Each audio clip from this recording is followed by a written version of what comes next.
Assalamualaikum warahmatullahi wabarakatuh. Kelas 5 kita berjumpa lagi dalam pelajaran IPS. Hari ini Pak Fajar akan melanjutkan menjelaskan mengurai materi tentang hubungan manusia dengan alam. Khususnya tentang tradisi atau adat dan desa adat yang ada di Indonesia. Baik. Yang pertama, ada sebenarnya banyak desa adat di Indonesia ya, cuman di sini Pak Fajar nanti sampaikan yang sesuai dengan yang di buku saja. Ada sebuah desa yang bernama Lamalera yang memiliki tradisi berburu ikan, tapi bukan ikan cetul, tapi ikannya ikan yang besar ya, ikan paus. Uniknya juga mereka berburu ikan paus dengan alat tradisional dan juga perahu tradisional, tidak menggunakan bom, tidak menggunakan senjata modern dan tidak menggunakan perahu modern atau kapal modern, tapi mereka menggunakan kapal tradisional biasa. Dan tidak sembarangan ya, tidak asal setiap saat ada kegiatan berburu paus, tidak.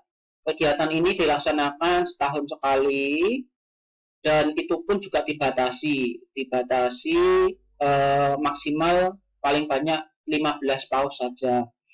Tidak boleh memburu paus yang muda, yang mereka buru yang paus yang sudah tua, ya, agar generasi pausnya tidak punah. Nah, kegiatan ini merupakan kegiatan yang bermanfaat bagi masyarakat sekitar karena hasilnya itu untuk keperluan mereka ya. Jadi dibagikan kepada orang yang membutuhkan dahulu seperti janda atau yatim piatu, kemudian baru kepada penangkap pausnya, dibagikan kepada pemilik perahunya, karena satu perahu itu eh, dipakai untuk beberapa orang dalam satu perahu. Lalu sisanya kepada masyarakat lainnya yang membutuhkan. Masyarakat yang sekiranya membutuhkan keperluan barang-barang lain, mereka bisa menukar pemberian daging paus tersebut. Istilahnya barter ya, jadi tukar menukar barang. Jadi dagingnya bisa ditukar dengan jagung, dengan umbi, dengan buah dan sayuran lainnya. Nah, ini manfaatnya. Ada juga tradisi di Indonesia yang berkaitan dengan ikan juga ya. Festival Manee. Tradisi menangkap ikan tapi bersama-sama ya. Yang ada di Sulawesi Utara. Masih ada hingga kini. Nah, salah satu manfaatnya yang masih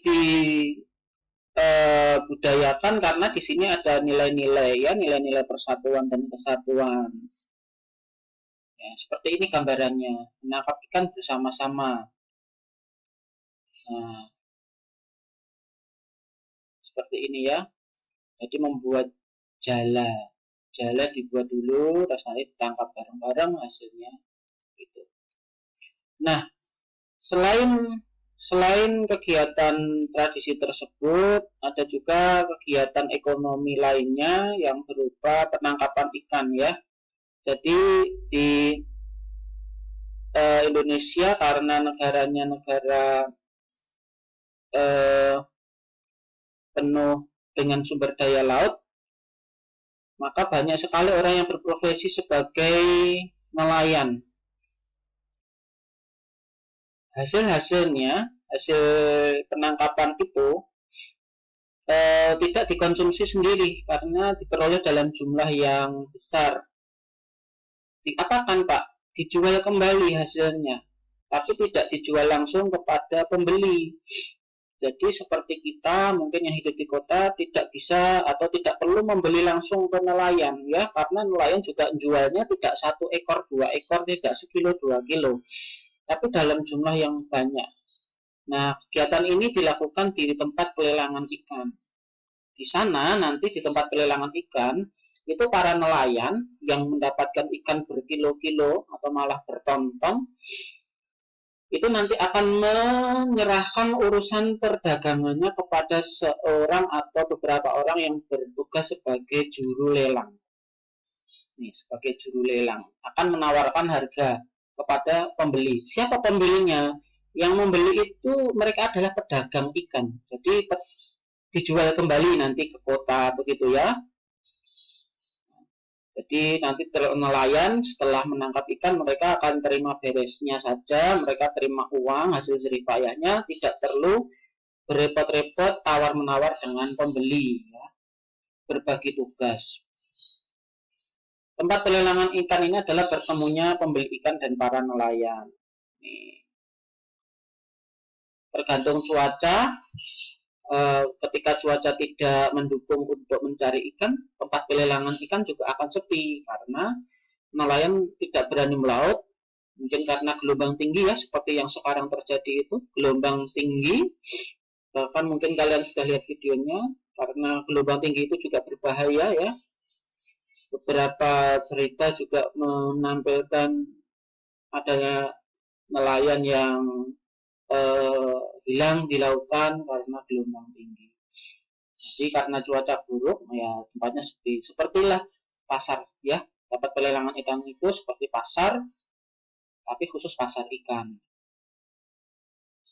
Ya, para nelayan diminta untuk memelihara laut ya.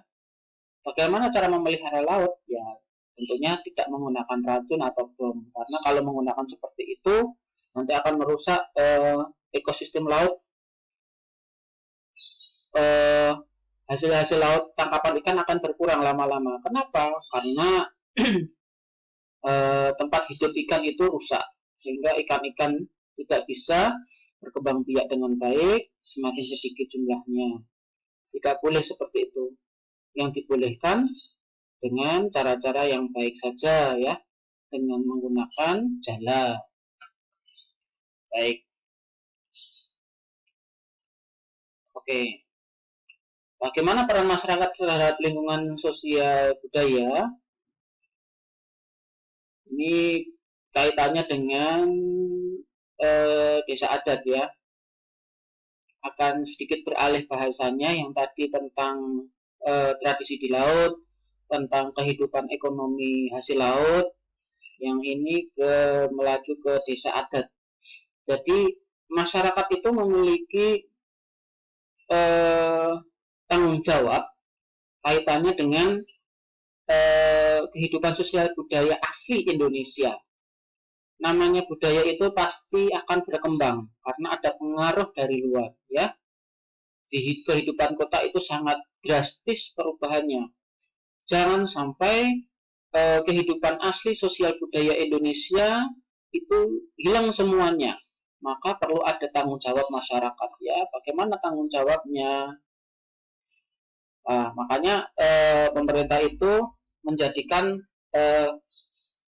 desa-desa yang ada di Indonesia itu sumber sosial budaya, sumber wisata sekarang.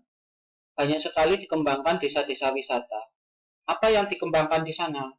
Banyak sekali yang bisa dikembangkan dari sebuah desa itu. Baik. Ada beberapa desa, nanti saya contohkan apa saja sih gitu ya, nanti saya contohkan. Ada banyak desa di Indonesia yang dilestarikan oleh pemerintah, dijaga keasliannya hingga kini. Apa saja yang dijaga keasliannya? Ya budayanya ataupun kegiatan tradisinya ya. Nah, ini salah satu contohnya. Nanti bisa dilihat di YouTube juga. Silahkan yang punya kuota bisa searching YouTube ya.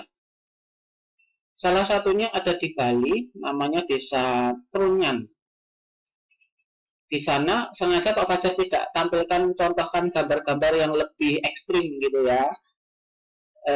Gambarnya biasa saja. Nanti kalau ekstrim nanti takut. Jadi kalau pengen lihat yang lebih menantang ya lihat-lihat nanti di Google atau di YouTube ya. Di sana di desa itu ada sebuah tradisi di mana masyarakat atau orang yang meninggal di sana itu tidak dikuburkan, tapi diletakkan saja di bawah pohon ya, ada pohon yang menimbulkan bau wangi ya, itu desa Trunian. Itulah keunikannya gitu ya, terlepas dari keyakinan atau agamanya. Ada juga desa adat di Sumatera Barat, namanya Desa Pariangan. Desa ini disebut sebagai desa yang paling indah di dunia katanya. Pak Fajar juga belum pernah ke sana, baru searchingnya di YouTube saja. Ternyata ya Indonesia punya sebuah lokasi yang begitu indah ya. Dikatakan desa paling indah di dunia karena kondisi alamnya benar-benar indah dan masih terjaga sampai saat ini. Kesejukannya, toleransinya, kemudian sistem masyarakatnya itu masih terjaga. Silakan nanti kalau pengen lihat, ada Desa Pariangan ya, silakan searching. Ada banyak lagi sebenarnya desa-desa yang bisa kalian searching. Mumpung ini banyak waktu di rumah, punya banyak kuota misalnya, bisa searching itu ya. Jadi bisa digunakan untuk mencari literasi-literasi yang bermanfaat seperti ini. Dan dari paparan Pak Fajar ini tidak banyak, sebenarnya tidak banyak, hanya sedikit saja. Di buku itu banyak disebutkan desa-desanya mana saja ya, disebutkan desa-desa mana saja, desa apa, kalian searching aja di situ, ya nanti akan ketemu keunikannya. Selain itu juga akan bertambah pengetahuan kalian. Itulah gunanya literasi ya, tidak melulu harus ngegame. Nah, tidak bermanfaat. Mending mencari literasi. Baik, Pak Fajar tidak berpanjang lebar untuk pembahasan IPS ini. Yang pertama tadi sudah saya sampaikan tentang kehidupan tradisi masyarakat di pesisir. Kemudian ada kegiatan perburuan ikan yang berakhir juga di pelelangan ikan. Kemudian yang terakhir tentang desa wisata atau desa adat di Indonesia. Pak Fajar minta untuk menambah literasi kalian, ada di halaman 92 dan 96. Kalian merangkum ya dua bahasan. Yang satu pemburuan paus di Lamalera, yang kedua festival Manee tadi yang sudah saya sampaikan. Ada bacaan di situ, tolong diringkas dari dua bahasan itu. Nah, dua bahasan ini paling banyak satu halaman saja dikerjakan di buku tulis. Paling banyak, saya ulangi ya, paling banyak satu halaman untuk dua bahasan. Jadi mungkin untuk kehidupan Lamalera itu setengah halaman, festival Manee setengah halaman. Nanti kalau sudah ditulis di buku tulis, dikirimkan, difoto dikirimkan Pak Fajar sebagai nilai KI 4. Bersamaan dengan nilai PPKN yang kemarin ya, yang kemarin mungkin sudah kirim PPKN ya sudah, cukup mengirimkan IPS-nya saja. Yang belum mengirimkan karena memang belum Pak Fajar minta, jadi kirimannya ada dua. Nanti tugas KI 4 sama-sama ya merangkum kemarin IPS dan PKN. Satu kiriman, dua mapel. Demikian pertemuan kita jarak jauh hari ini. Terima kasih sudah memperhatikan. Selamat belajar ya. Pak Fajar akhiri. Assalamualaikum warahmatullahi wabarakatuh.